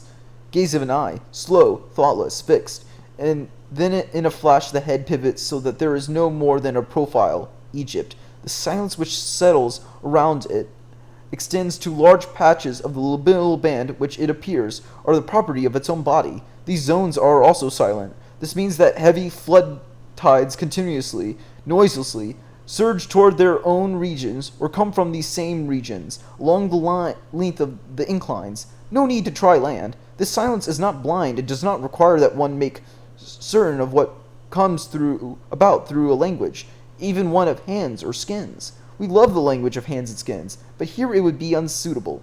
To resort to it here would be to obey the ideology of sexuality. To suggest to someone, let's fuck, would truly be to treat oneself as representing the sexual liberation movement. Same domination as from the doctor, this time from the militant. Same gross preterition of the libidinal labyrinth, in which, if it is true that language is nothing, sex is not all. There, then, plugging into a sort of pain and joy, joy of the flood breaking up so many dams, pains of such a drift, entire regions coming undone, drifting toward other regions, and pain moreover because everything does not leave, impatience that investments still resist, that the abyss does not call loudly enough. But then why and how can the two principles of life and death be assumed if they cannot be discerned through their own functions? If bound wholes can be congenial to life, organisms, statues, institutions, memories of all kind, as to death, neurosis and psychosis, paranoid confinements, lethal stable disorders of organic functions, if unbinding is as much for the relief of bodies, orgasm and the release of semen, drunkenness and the blurting out of words, the dance and loosening of the muscles, as for their destruction, the mad laugh which sends the asthmatic's respiratory rhythm into disorder and asphyxiates him, the panic which distorts the joy of youthful demonstrations, the centrifugal impotence which annihilates the strength of those who do not wish to hold any power, the wandering to death of the schizophrenic who is in fact bedridden? What guard are two principles if every effect can be related to both, together? Is it not contrary to the rule of economy and hypothesis, and of impoverishment in concepts, which controls the elaboration of theoretical systems? Freud was well aware of these formal demands. If he introduced the principle of which he named nirvana, it is in order that his libidinal economy escapes the thermodynamic and more generally mechanical analogy, and so that this thought of the unconscious does not precisely close up into a theoretical system, so close to Nietzsche in this respect. Libidinal economy is a disorder of machines, if you will, but what forever prevents the hope of producing, the systematization, and functionality, complete description of it, is that, as opposed to dynamics, which is the theory of systems of energy, the thought, but this is still to say too little. The ideal of libidinal economy is all the time rendered virtually impossible by the indissociability of the two instances. This duality is not at all that of the dialogue. It sets no dialectic in motion. It does not accept a dualism, since the two instances are indiscernible a priori, and it is only by examining a particular effect with patient, almost infinite care, as Proust does with a gain, a smile, a taste, contact with a field, the lamplight on a staircase, each event inexchangeable, and therefore lost for the memory, that it will be possible, bit by bit, to attribute a particular Gestalt to life and to the conservation of a particular organized whole, a particular unbinding and disruption, rather to death through excess or lack. What may pass for a superabundance of concepts has therefore nothing whatever to do with any system, with any failure vis-a-vis the rules of formation of a theoretical system. It is not a matter of concepts, since even if we could think the instances of life and death, which, for example, the manner of cyberneticians, the first being the memory, which in a homeostatic whole relates the system thrown into disorder by some event to its unit of reference, the second then being something like the loss of this memory, amnesia, since in spite of these thoughts, we cannot grasp, predict, control, affects with the help of the thought of instances. Therefore, very little of the conceptual Freud wants, we want, some ideas which would be in their order. That is to say, for the scrap of the libidinal skin, which they invest, what one solemnly calls the theoretical field, which would be just as, almost as, impossible as the effect of the passage of the turning bar described previously. Oh, God. This effect is not of duality, but of duplicity. In the theoretical order, it would be necessary to proceed in this way, like this duplicitous bar, not through an anxiety over mimetization or adequatio, but because thought is itself libidinal, because what counts is its force, its intensity, because it is this that it is necessary to overlook in words, this interminable worry, this incandescent duplicity. It is therefore necessary that what one thinks can be always assignable to a theoretical ensemble, semantic, formal, it matters little, and shown equally to despair of such an assignation. It is necessary to alter the course of the destiny that pushes thought towards the concept. Otherwise, one will manufacture a libidinal economy which will resemble a trivial political economy, that is to say, an ideology with the pretension to order, and capable of grasping the duplicity of the said economic movements. It is necessary to let the alleged theoretical field be swept by the tumult of intensities, even the most difficult to accept theoretically. No one can say that he will be up to such a task. Everyone seeks to flee these intensities and their undecidability in the direction of the system and its binary ideal. It is true that the price to pay for these ideas is extraordinarily inflated and renders the business hardly profitable when it is compared to this rich man's activity, which is the labor of the concept, which makes sense of the least scrap of material and whose process of accumulation appears infallible. With a hypothesis, and this is not a hypothesis evidently, is not discussed, and one does not wait for the alleged facts in order that it be falsified or remain acceptable. With the position of the two instances, one is plunged into fallibility precisely because one thinks without criteria of falsification. Because the criterion of true and false is irrelevant to the idea when this latter is an intensely spun top, and one is plunged into the greatest anguish, for really, sirs, radical socialists of the concept, we are not stupid. We are not well aware of the profile can be seen on the horizon of thought as libido, the same scarecrow which you get out of your pockets and wave above your fleshy ears that an intensity goes past, and we jump, crazy with joy and fear, into its whirl, the scarecrow of fascism, the same as the one you were waving in '68 in France, in Germany, in Italy. You don't have to be pushed very hard before you come right out of it. Idea force is fascism. You will always confuse power and force. You will always call the violence which threatens your power terror. We know this. We know that between force and power there is, for crass eyes, a sort of indiscernibility. We will not respond to this because we do not enter into dialogue with the radical socialist concept, communism included, having learned that to begin this dialogue is to already to concede the essential, that it is the position of the concept itself and its consequences of the repressive order. You should raise your soul to the following idea. We are certain, absolutely certain of what we are saying, without this being certainty in the slightest, in the sense that you habitually understand it, and at the same time, at the same instant, completely deprived of all security, certain, magisterially certain of the points when, as we think, the libido attains intensity, because we are educated and refined enough in matters of jouissance and pain to have acquired this pyromaniac flair, but stripped once and for all of the protection of the concept, thrown out of the sanitary cordon of the thought of systems, and thus fragile like children, suspects the insane stupidity awaits us, close to us, drawing us out from it and throwing us into your arms, men of the concept, days when the fire is too intense, when we may fear that in our words and ideas this is no more than the death drive busy consuming everything, and when we are no longer dare to breathe above the surfaces which you would have divided up, frying to be swept along within it. The labyrinth. The cry. The labyrinth is a flint desert exposed to the Near Eastern sun, without wall, door, or window, a chalk surface. We recognize its model, a labyrinth, which, in its media for knowledge, one of our professors constructed for the instruction of a wingless insect, made from an immaculate box, fully lit by an arc lamp. The white terror which it was supposed to communicate to the beast had to impel it to go all the way through its labyrinth, without error. In this way, the acquisition of habits is studied, and the animal's intelligence evaluated by the number of attempts necessary to achieve a faultless crossing. The cut-up box rested on a sheet of water, which also frightened the insect. The beast, expelled from the dark shelter where it was kept, runs in all directions, an almost imperceptible silver thread. Terrified, it never learns this labyrinth. Terror in the labyrinth is such that it precludes the observation and notation of identities.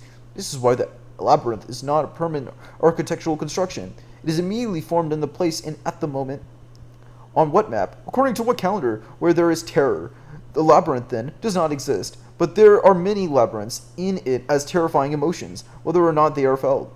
Each encounter gives rise to a frantic voyage towards an outside of suffering. The suppression of this could only result in an identical repetition of the encounter. One flees perhaps to learn, to rediscover the encountered property, because through repeating it one hopes to be able to localize it, to set up its situation, to describe it in a time. But since this terror produces its own singular labyrinth, there are other corridors, other corners than those which the flight and the fleet are able to delineate. That is why the beast learns nothing. It multiplies incomparable labyrinths. A similar feature justifies the strange behavior of one of my Italian friends, which he recounted to me while acknowledging his inability to account for it. A researcher, he had left his laboratory very late, exhausted, and he had gone to a reception given by one of his friends, a cultural director in one of the town's big museums. This reception was held in some of the rooms of the museum itself. It was celebrating the museum's renovation and new organization, more appropriate for doing justice to modern artworks, but it also marked the end, for my friend's friend, of the contract by which for several years the town had charged him with the creation and presentation of pictorial, musical, and cinematographic activities. When my narrator entered the museum, the crowd of his friend was scattered throughout all the open rooms, which forms a closed chain. Groups everywhere chat, scream, laugh, ask each other questions, smoke, drink, eat, recognize each other around the buffets, the two pop groups, the gallons of flowing wine, in armchairs, or sit on the floor. All the faces make it seem that my friend might know them. His tiredness and his isolation happen, so to speak, to balance each other. Alleviated and aggravated, he takes to eating, drinking, without meeting anyone, goes round the circuit of rooms, examines the retrospectives that they exhibit, the years of work. Certain works are restored, others are present only in the form of photographic reproductions, but all of them, silent in the tumult, were still there simply in order to bear witness to past activities, like traces before effacement. The rooms diametrically opposite the buffet and the bandstand are almost empty. He flees them, returns to the swollen belly of the crowd, crosses and waves to his friend the curator, drinks again, begins the circuit again, examining the faces as much as the walls, prey to a growing agitation, which he notices nevertheless.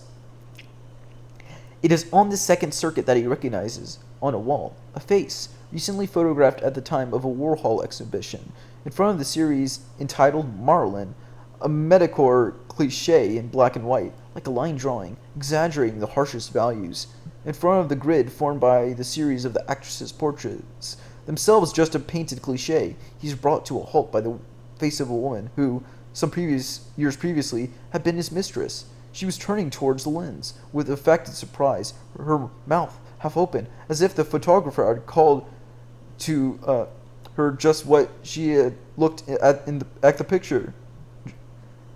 As if the photographer had called to her just when she looked at the picture. The hair, the eyebrows, the makeup on her eyelids and lips are here coal black.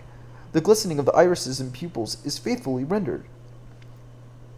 The photograph is pinned up by 4 drawing pins, amongst others which illustrate the same period of the museum's activity. An old suffering, for which this woman was certainly responsible, loses no time in reawakening. He set off to lose himself in the crowd. He hopes to find someone he knows, but his circumnavigation of the retrospective leads him back in front of the photo. What to do? He sets off a 4th time, stops for a long while in front of the Procès du Transbieren, illustrated by Sonia Delaunay, in an almost deserted room. More through discipline than genuine interest, however, preoccupied by the menace emanating from the photograph, he drank again. It is very late. It will soon be closed. Groups disperse. The bands are packing up. The guards begin to empty the rooms, starting from the point opposite the great entrance hall, where the cliché is, and slowly advancing along the 2 semicircles which lead there. My friend finds himself once more in front of the image, still incognito in the anonymous jostling. Taking advantage of the disruption, he places the pins out with his nails. He places the photo under his jacket, in the hollow of his armpit, and leaves, having stolen it. He gets into his car and heads towards his home, but he takes the road for the apartment of this woman, whom he hasn't seen since the breakup. The apartment is situated at the top of a large building, which can be reached from the top floor only by means of a spiraling metal staircase hanging over empty space, from which one can see what is happening in the front room. It is lit. He sees silhouetted movements. He slips the photograph under the door, runs quickly down the spiral stair, takes the lift, gets back into the car, and waits with all the lights off. He was followed. He hears his pursuer's footsteps in the humid, deserted street. It is the woman's boyfriend. My friend sets off without knowing if he has been identified. Some weeks later, she calls him up, saying that she doesn't understand what he was doing bringing the photo. Waits for an explanation. He feigns astonishment. What photo is she talking about? She knows him very well, and hasn't any of her? She cannot contradict him. The hero of this story tells me that he was not aware of what he was doing, but he acknowledges the importance of having felt so possessed by something which dictated his conduct.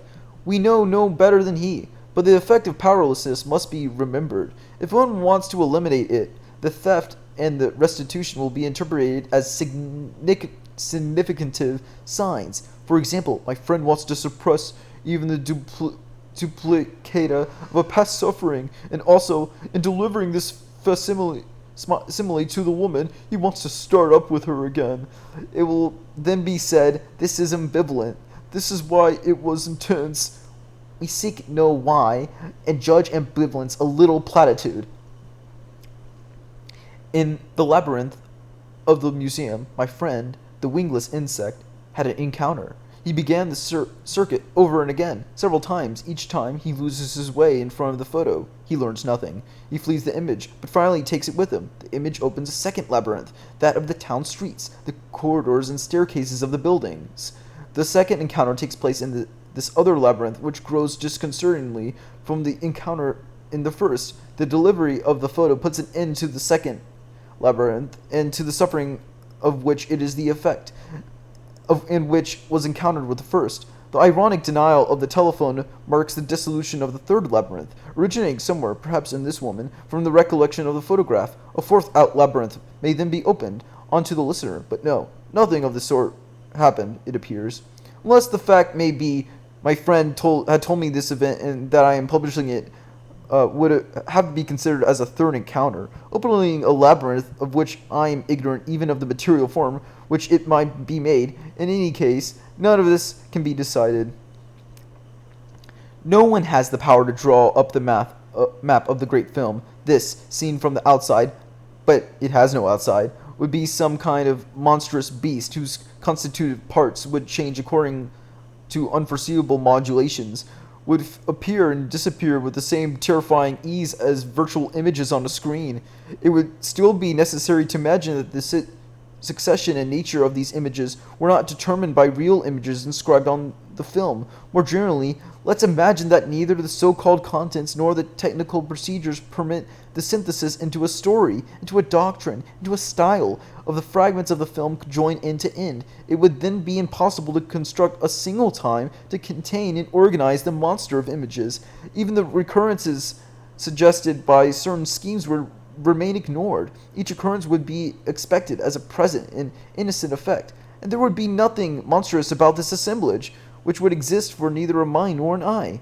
When my Roman friend passes from one labyrinth to another, he is not moving through a spatio-temporal grid. The labyrinths, for convenience's sake, and the inevitable tribute paid to the order of the reasonable, I called first, second, etc., in no way form an ordered series. They do not belong to a structure of carrying over, structure de rapport. Nothing of the one is rediscovered in the other, at least as long as each is formed as a series of cyclone around a heart which is the encounter, whose effect he prolongs and which he flees.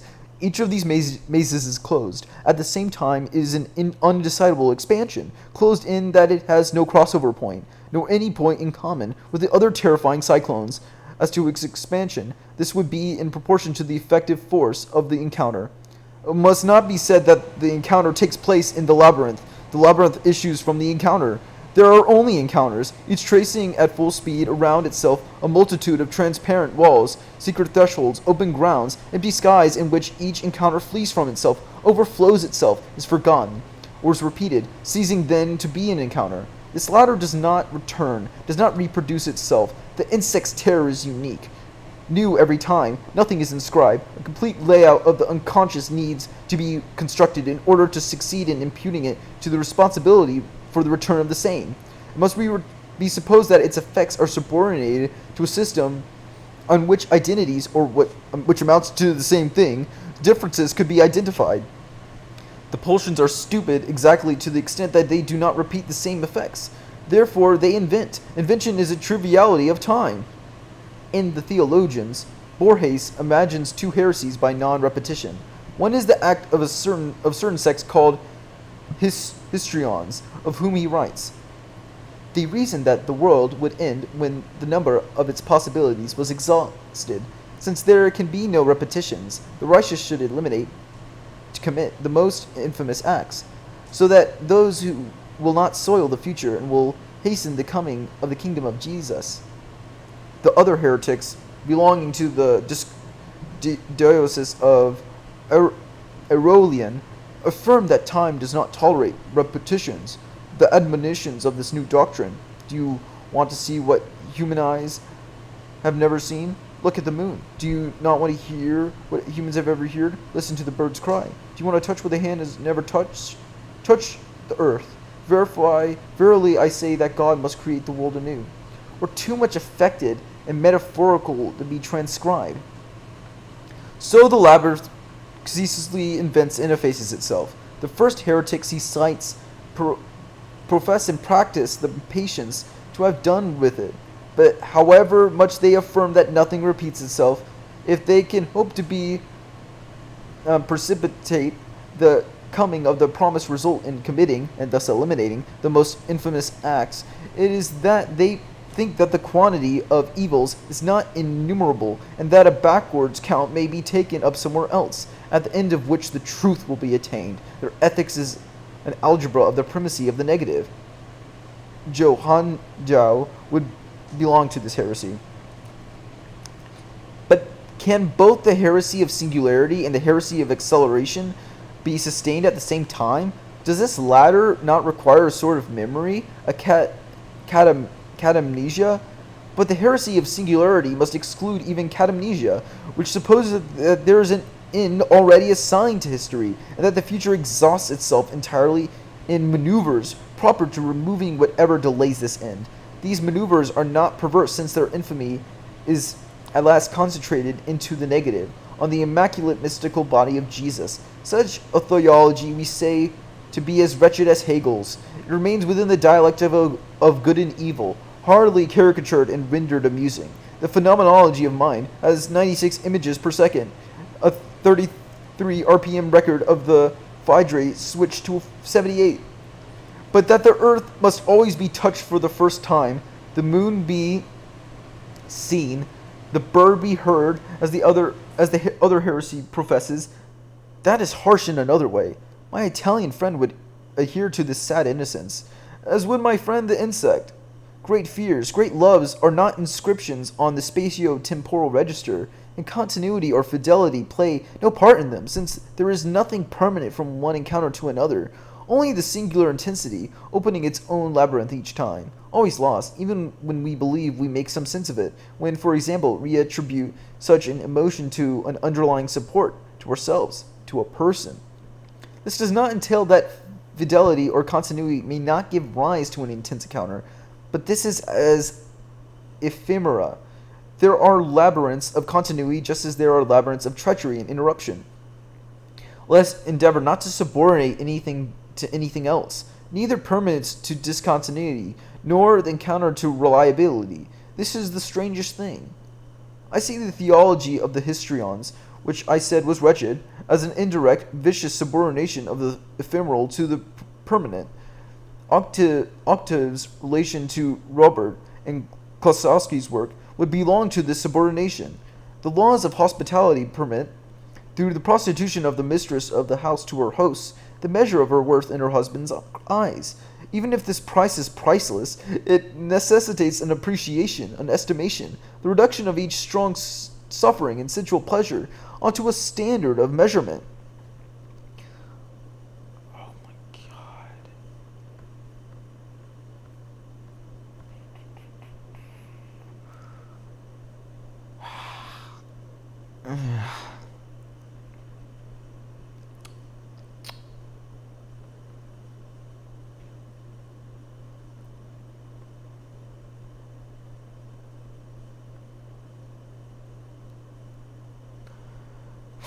Let's listen to the pleas of an unfaithful husband, the cry he is saying that lacerates my wife's plexus, which I never cease to love. Every time she believes she sees my eyes gaze lovingly at another face which takes the ground from under her, this cry is what I seek most in the world. Like death, the only certainty, it is this to which I have sacrificed and will sacrifice every face, every head of hair, every fissure and fold encountered and touched. My desire is for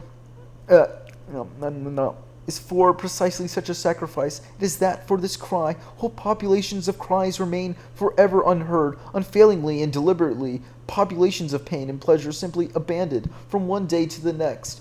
This must suggest that the true libidinal relation of my treachery is not that my beloved wife be sacrificed to my pleasures, but that, on the contrary, my eyes, hands, lips are only laid upon other surfaces and muscles, in order that the unbearable pain in her plexus attain the intensity without any equivalent for my body, only to draw these intensities, certainly not small, back towards her plexus in order that they throw her about like a lightning strike, incomparable to any orgasm.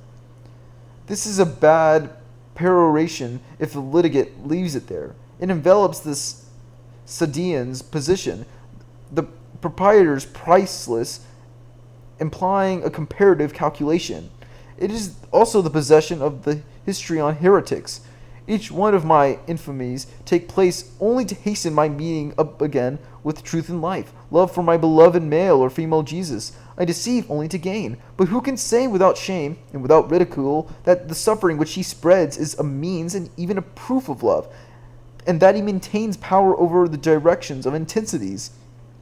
And then the lightning strike of which the unfaithful one speaks, if he is not a little pimp who can be reassured by procuring negative ethics in political economy, and who can find in the comparative valuations of pleasures and pains something to stabilize his pitiful ego, this lightning strike not only hits the body of a victim, an exploited body, it is the blind death immobile belly of a labyrinth in accelerated expansion, without issue. The zone struck is not just his wife's body. The torment is not only her own, not even both of theirs. It is the product of several pieces of the pulsional film heated to white-hot anonymity.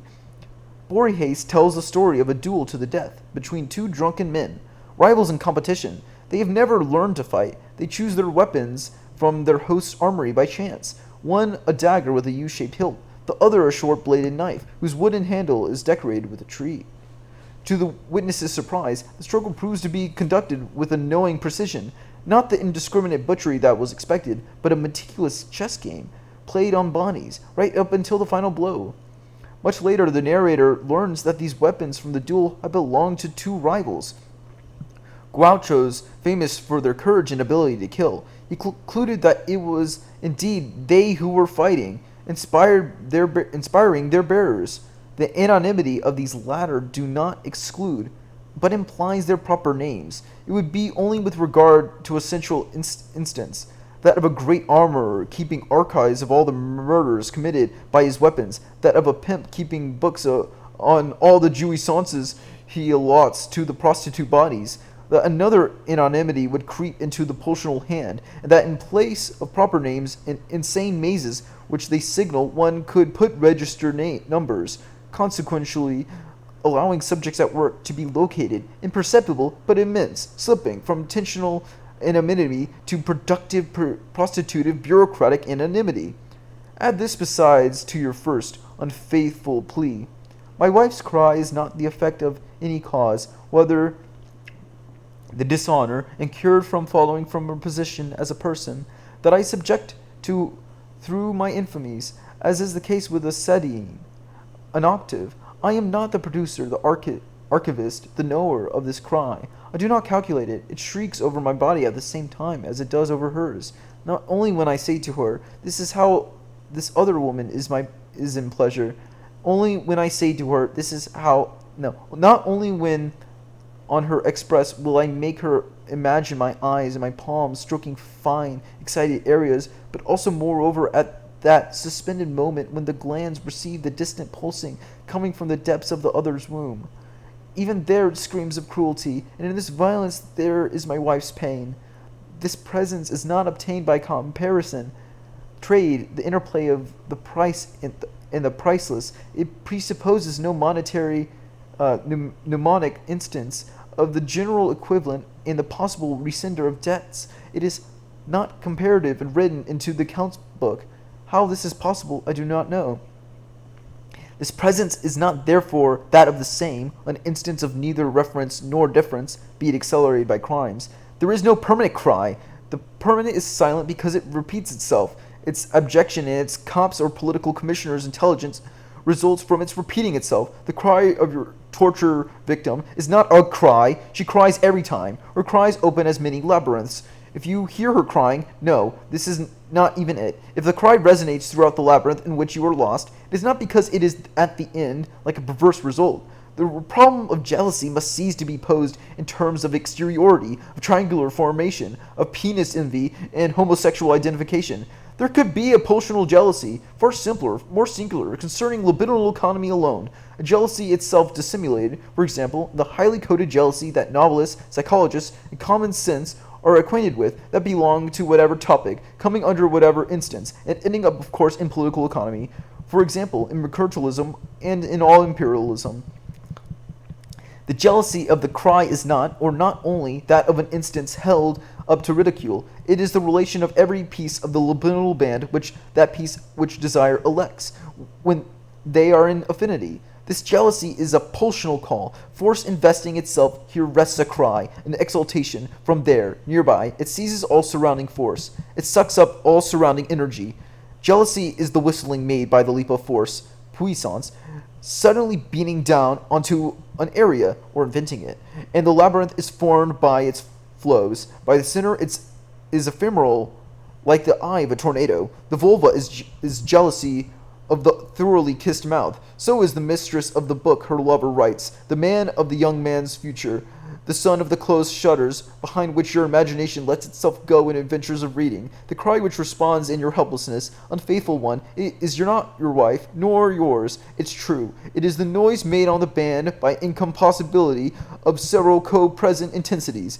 The ancient gods were jealous of each other. This Olympus full of their cries. It is the great film, a little simplified, turning and returning on itself, following its labyrinths like a monster attacked in several places at once.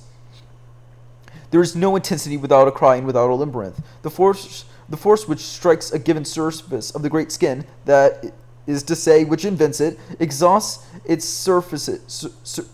surroundings by making it scream, and opens the maze of its flows.